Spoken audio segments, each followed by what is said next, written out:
मैं दीपक वोरा साहब को अब डिबेट में लाता हूं। नहीं, मैं छोटा सा लाइन कह रहा हूं, राज्य छोटा सा काउंटर करना पड़ेगा, 2 बार। अच्छा 10 सेकंड में खत्म कीजिए, फिर मेहमान। एक छोटी सी बात करना।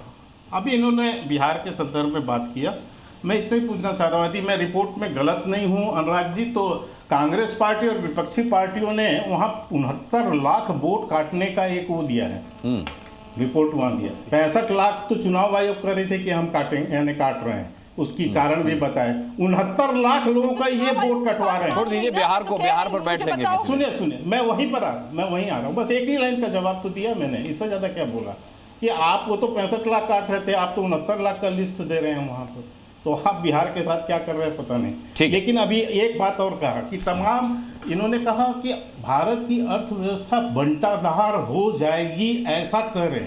हाँ। 1 महीना पहले राहुल गांधी सदन के बाहर बोले कि भारत की अर्थव्यवस्था खत्म हो गई, बंटाधार हो गया, और इन्हीं की पार्टी के वरिष्ठ नेताओं ने तुरंत ही राहुल गांधी के बातों का खंडन कर दिया कि ऐसा नहीं है। ये तो समझ है इनकी, और देश की अर्थव्यवस्था के संदर्भ में इनका नेता क्या कहता है। ठीक है के जी, और निगत में आता हूं, मैं आपके पास लौटता हूं, थोड़ा पढ़ के आइए राहुल गांधी के बयान और अपने वरिष्ठ नेताओं के बयानों को। ठीक है दीपक वोरा साहब, काम नहीं बता पाए के जी। ठीक है के काम के जी काम बताएंगे भी तो शायद आप नहीं मानेंगी, तो एक काम करता हूँ, दीपक वोरा साहब किसी पॉलिटिकल पार्टी से नहीं है। फायर है कि के जी बताएंगे और हम नहीं मानेंगे। हाँ, क्योंकि अरे नहीं, वो कई बार बता चुके हैं, लेकिन वो ये होता है कि नहीं ये हम नहीं मानते। मैं दीपक उससे ज्यादा ऑथेंटिक सोर्स ला रहा हूं। ये के जी तो एक बार को चलिए आरोप लगा सकती हैं, आप ये झूठ बोल रहे हैं। दीपक वोरा साहब इस आरोप से मुक्त है, वो झूठ नहीं बोलेंगे। 52 इयर्स हो गए सर आपको सर्व करते हुए, डिप्लोमेसी में सर्व करते हुए। 74 साल की उम्र है, ये भी कह दीजिए। और कई समिट भी आप ने अटेंड की होंगी इस तरीके की। एससीओ भी कर चुके हैं आप? 8। अच्छा, जैसा निगत अब्बास ने कहा कि भाई ये फोटो ऑप है, किसी के भी जाके लपक के गले लग जाना, किसी को भी चिपका लेना, किसी के भी साथ ही हा हू कर लेना, क्या सर ऐसा होता है क्या सर? मतलब ये किया जा सकता है वहां पर? सबसे पहले तो मुझे ये बताइए। आपका बहुत बहुत धन्यवाद सर, आपने अपने शो में शामिल किया है। जो पॉलिटिकल लीडर्स हमारे कह रहे हैं, मैं उस पर कोई कमेंट नहीं करूंगा, सिर्फ ये बताऊंगा सर कि मुझे 52 साल हो गए हैं डिप्लोमेसी में, और मैं रिग्रेशन एनालिस्ट हूँ। इकोनॉमिक्स का एक क्षेत्र होता है। मुझे मालूम नहीं ये मैडम अपने फिगर्स कहाँ से लाई हैं, ये इनके बड़े अनोखे फिगर्स हैं। आपने बता दिया कि इतनी हमारी इकोनॉमी को नुकसान होगा, मालूम नहीं आपको किसने बताया मैम। रिग्रेशन एनालिसिस का मतलब होता है हम वेरिएबल्स इनवेरिएबल्स को देख के प्रिडिक्ट करते हैं, उसका 0.2% हमारा मानना है, उससे ज़्यादा प्रभाव नहीं पड़ेगा। दूसरी चीज़ आपने कही है फैक्ट्रियाँ बंद हो जाएंगी, ये हो जाएगा। मैम, अगर अमेरिका कुछ करना चाहता है, हम में इतनी रेजिलियंस है कि हम उस शॉक को अब्जॉर्ब कर सकते हैं। पहले भी किया है, अभी जिक्र किया था 1998 का, जब हमारे पर प्रतिबंध लगाए थे। आपको याद होगा, मैं जानता नहीं आपकी क्या उम्र है, मेरी 74 साल की है। हमने रिसर्जेंट इंडिया बॉन्ड्स इशू किए थे स्टेट बैंक ऑफ इंडिया में $5 बिलियन के लिए। $5.2 बिलियन हमने इकट्ठे किए थे। अब मैं आपको आंकड़े दे देता हूँ। ये जो साल चल रहा है शायद ये 2025 है, और इसके अंदर अभी तक, सुन लीजिए मैम, नाराज ना होइएगा, अभी तक जो संकेत है फॉरेन डायरेक्ट इन्वेस्टमेंट जो भारत में आ रहा है इस साल, चीन तो ये हो गया, यहाँ जंग हो रहा है, वो हो रहा है, it's going to be ma'am more than 100 billion. Billion में 9 शून्य होते हैं, 100 बिलियन US डॉलर्स। अब किसी पे आप भरोसा करें ना करें वो आप पे है। जो NRI रेमिटेंसेज आ रही हैं, highest in independent India's history, about 150 billion, 9 शून्य होते हैं डॉलर्स। फिर आप कह रहे हैं कि क्या ले लिया? एक अमेरिकन कंसल्टेंसी है मॉर्निंग कंसल्ट, सर पिछले 3 साल से बराबर एवरी वीक वो सर्वे करते हैं और कहते हैं विश्व का सबसे लोकप्रिय नेता, उसका नाम है नरेंद्र भाई दामोदर दास मोदी। 27 देशों में ने अपने सबसे बड़े नेशनल अवार्ड्स नरेंद्र मोदी भाई को दिए हैं, और 7 उनमें से, सर सुन लीजिए, 7 देश उनमें से इस्लामिक देश हैं। हमारी relationship with the Muslim world is totally new, इतनी मजबूत होती जा रही है। निगत अब्बास ये जानना चाह रही कि उन्हें अवार्ड्स के अलावा और क्या मिला? 600 यात्राएं आपने की, 15 काम गिना दीजिए, वो जानना चाह रही थी। आपने कहा मैं गिनाता हूं, तो मैं चाहूंगा कि आप बताएं। तो मैंने बताया कि फॉरेन डायरेक्ट इन्वेस्टमेंट आ रही है, मैंने कहा दोस्ती बढ़ रही है, मैंने कहा जो पाकिस्तान हमारे ऊपर हमेशा उछलता रहता था वो चुप हो गया है, अफ्रीका में हमारी छवि देखिए, ग्लोबल साउथ का लीडर हमें मान लिया गया है सर। ये सारी चीजें एक एक करके तो मैं बैठा रहूंगा तो शाम तक 300 आपको गिना दूंगा, बट द बेनिफिट जो हमें आ रहा है सर, इंडिया की रेपुटेशन पे आ रहा है। और ये पहली बार मैंने देखा है शंघाई कोऑपरेशन ऑर्गेनाइजेशन की मीटिंग में कि जो हमारे लिए एक बहुत इंपॉर्टेंट इशू है टेरर, उसको प्लीनरी डॉक्यूमेंट में रखा गया, पहले नहीं रखा गया था सर, क्योंकि कुछ लोग कहते थे नहीं आपकी समस्या एटसेट्रा। अमेरिका के साथ हमारे संबंध आप कह रही हैं खराब हो गए, आज के देख लीजिएगा क्या स्टेटमेंट्स आ रही है। मार्को रूबियो साहब कहते हैं भारत हमारे लिए बहुत ज़रूरी है। अमेरिका के जो यहाँ राजदूत, एक्टिंग राजदूत हैं, वो भी यही चीज़ कह रहे हैं। अब वो बिगारो मजारो जो भी उसका नाम है सर, क्या नाम है, बिजारो, वो पीटर साहब, वो जो कह देते हैं वो तो रियल एस्टेट डेवलपर हैं, ठेकेदार हैं, he is not a diplomat. और मैम ये जो हगिंग हम करते हैं, कभी हाथ मिलाते हैं, कभी फिस्ट बम्प करते हैं, कभी नमस्ते करते हैं, इसमें क्या बुराई है मैम? मुझे ये समझ नहीं आया। आप तो पूछ सकते हैं हाथ क्यों मिला रहे हो, क्या करें मैम? इन इंटरनेशनल मीटिंग्स ये बहुत चीज़ें होती हैं, मैंने बहुत बार ये देखा है। तो आपसे अनुरोध है मैम, ऐसे ओपिनियन फॉर्म करने से पहले फैक्ट्स को वेरीफाई कर लीजिए ma'am. I will be very happy to tell you, to give you some idea कि डिप्लोमेसी में कैसे हम लोग काम करते हैं। निखत जी, एक छोटा सा रिएक्शन आपका।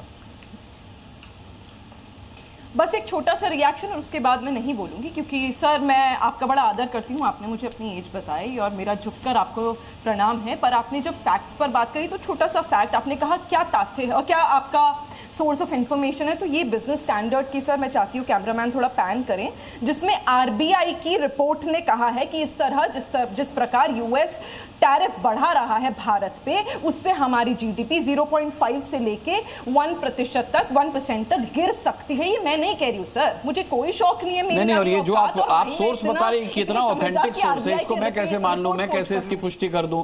बिजनेस स्टैंडर्ड क्या स्टैंडर्ड कायम करता है कि पूरी दुनिया में इस चीज का, मतलब उसने आपके मन की बात कह दी तो आपने स्टैंडर्ड मान लिया उसको।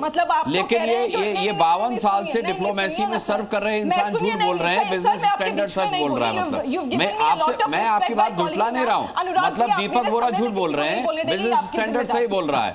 ये जिसने लिखा है, जहां से आंकड़े लाया है, आपको उस पर ज्यादा यकीन है। एक शख्स यहाँ पर 52 इयर्स डिप्लोमेसी में सर्व करने के बाद आंकड़े दे रहा है, वो आप झुठला रही हैं। एक काम करते, सुनिए I heard your point, let's not speak, एक दूसरे के ऊपर बोलेंगे तो आपके व्यूअर्स को समझ नहीं आएगा। नहीं, सुनिए अनुराग जी, आपने एक दफा वहां मेरे इतने अच्छे सीनियर बैठे हुए हैं, सर बैठे हुए हैं, उनको आपने नहीं टोका। मेरे को आप बता दीजिए कि कल से क्या पढ़ना है, मन की बात की रिपोर्ट पढ़नी है? नहीं, मैंने कब कहा मन की बात की रिपोर्ट पढ़नी है? मैंने तो आपसे ये कहा कि आप यहाँ पर मेरी डिबेट में दीपक वोरा को झुठला रही हैं, बिजनेस स्टैंडर्ड का आंकड़ा दे रही हैं। मैं कह रहा हूँ उसको मैं कैसे ऑथेंटिक मान लूं, जब आप एक 52 साल सर्व किए हुए आदमी को डिप्लोमेसी में सही नहीं मान रही, तो मैं आपकी रिपोर्ट को क्यों सही मानूं? ये बताइए, मैं आपको क्यों सही मानूं? क्या सोर्स है आपका?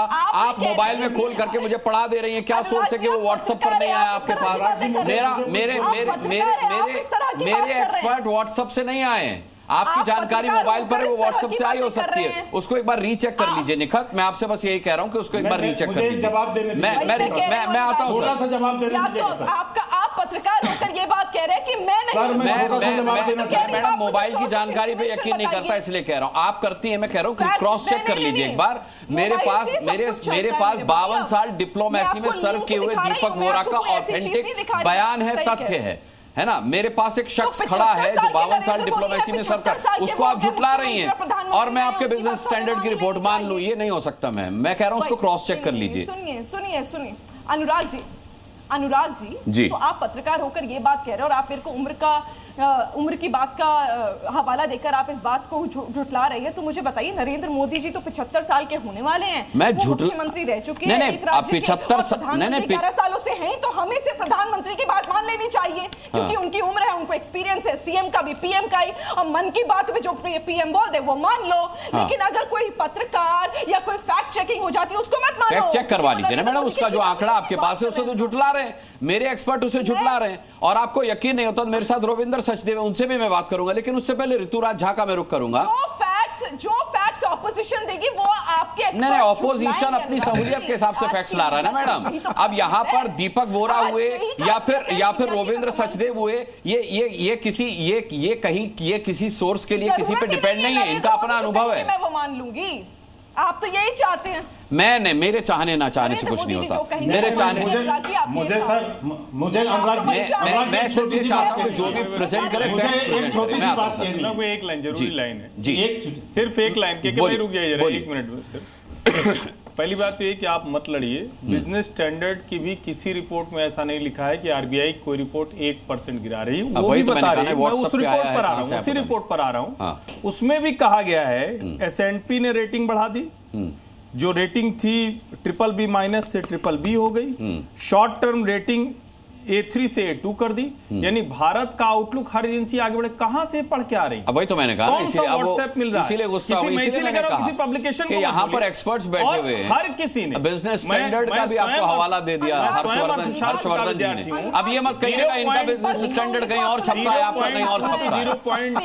अब ये मत कह दीजिए, इतने का असर पड़ सकता है, लेकिन इस तरह से झूठी रिपोर्ट प्रस्तुत करना एक नेशनल पार्टी के प्रवक्ता को कतई ठीक नहीं लगता। हाँ जी, ठीक है। ऋतुराज झा,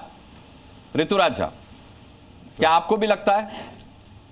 नहीं, वो तथ्य तो देना पड़ेगा ना। अनुराग जी, हाँ। सबसे ज्यादा तो 140 करोड़ लोगों को बुरा ये लग रहा है कि अभी से कुछ ही समय पहले ऑपरेशन सिंदूर के दौरान हमने देखा कि किस तरह से, वैसे तो बार बार कहा जाता है कि चाइना जो है वो पाकिस्तान से भी बड़ा हमारा दुश्मन है। हमने देखा कि चाइना का जो बेदू सैटेलाइट है वो पाकिस्तान की मदद कर रहा था, पीछे से चाइना जो है सो मिसाइल दे रहा था, और क्या बोलते हैं टर्की और अजरबैजान किस तरह से हथियार और मदद दे रहा था। 140 करोड़ लोगों के आप प्रवक्ता कब बने ये बताइए? क्या आपने शुरुआत में ये कहा कि 140 करोड़ लोग इस बात से दुखी हैं? आपको 140 करोड़ लोगों का प्रवक्ता किसने बनाया ऋतुराज झा? पहले तो ये बताइए। आप तो आम आदमी पार्टी के प्रवक्ता हुआ करते थे, आम आदमी के प्रवक्ता कब से हो गया? भावना की बात कर रहा हूँ, देश हित की बात कर रहा हूँ, देश से ऊपर कुछ नहीं होता है।